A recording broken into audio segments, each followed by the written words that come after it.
Today, mag-unbox tayo ng... Bumili ako ng para sa Insta360 X5. Bumili ako ng...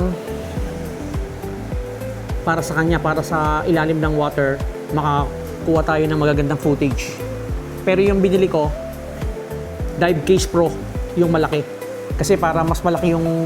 Mas malawak yung spear niya, yung circumference, yung dome, mas malaki yung makikita niya na malinis. Saka, buksan natin. Dineliver sa akin, may konting dent dito. Sana hindi tinamaan yung rider kasi hindi tinamaan yung laman.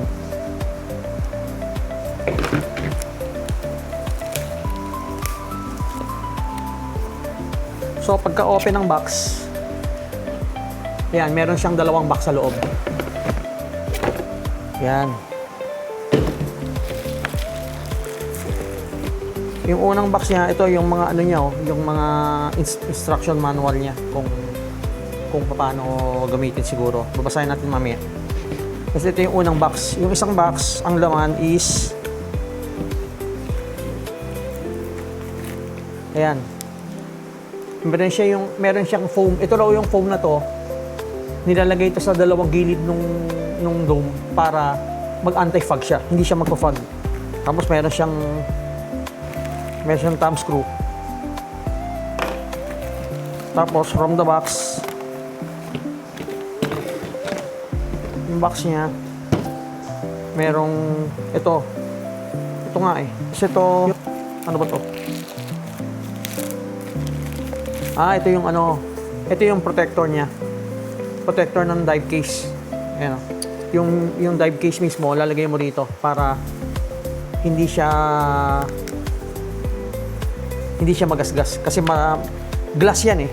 Yeah, glass yan, hindi siya. Kasi ito na mismo yung dive case. Ang laki niya.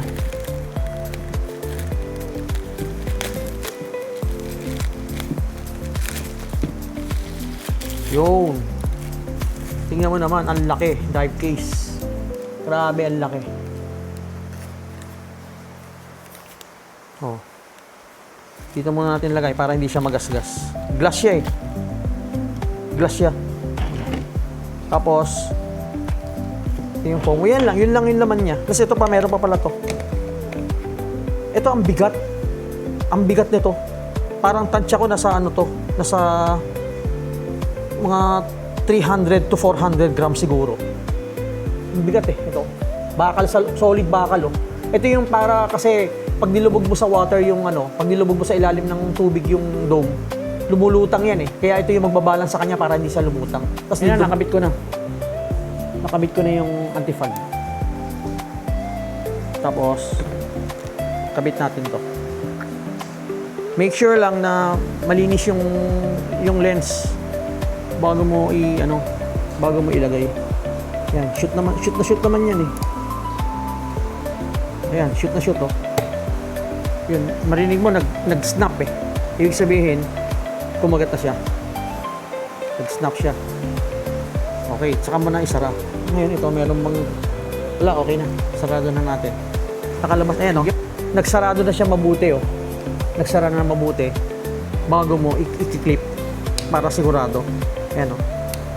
Walang masyadong puwersa. Walang masyadong Yan. Yun. Ayun na siya.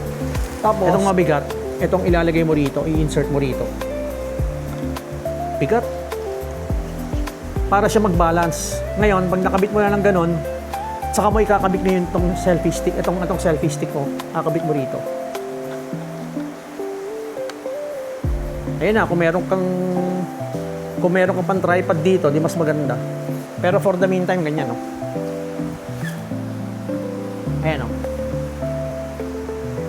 Ang laki niya. Ang laki ng bilog niya. Ayan, para ma-safe mo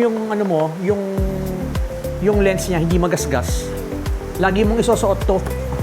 Yung bag niya, may butas sa ilalim. Ayan, no? There's a hole underneath. Para doon mo isushoot yung niya. Ayan o. Doon mo isushoot. Lagi lang nakalagay sa pouch para hindi magasgas. As every time na gagamitin mo, that's the only time na natatanggalin mo sa pouch. Pero dahan-dahan kasi baka magasgas na eh. Yan, oh. Cover na siya buo, oh. Cover na. Tapos, snap mo lang. Para safe. Ayan na, sinubukan ko, nag-record na siya. Ayan, oh, nag-record na siya. Yung dalawang button dito, kasi pagka hindi mo pa siya pinapasok, yung record na sa harap. Pero once na pinasok mo na siya, mare-recognize ka agad ng dive case yung camera. Kaya napupunta na sa gilid yung yung control niya. Dalawa yung pindutan niya eh. Ayan.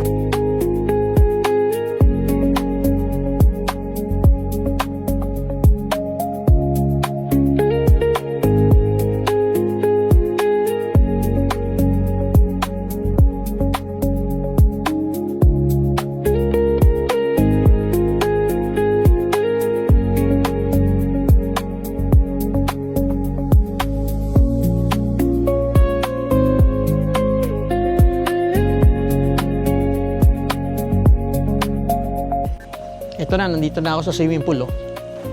Tetestingin ko na to. Tingnan natin kung ano resulta.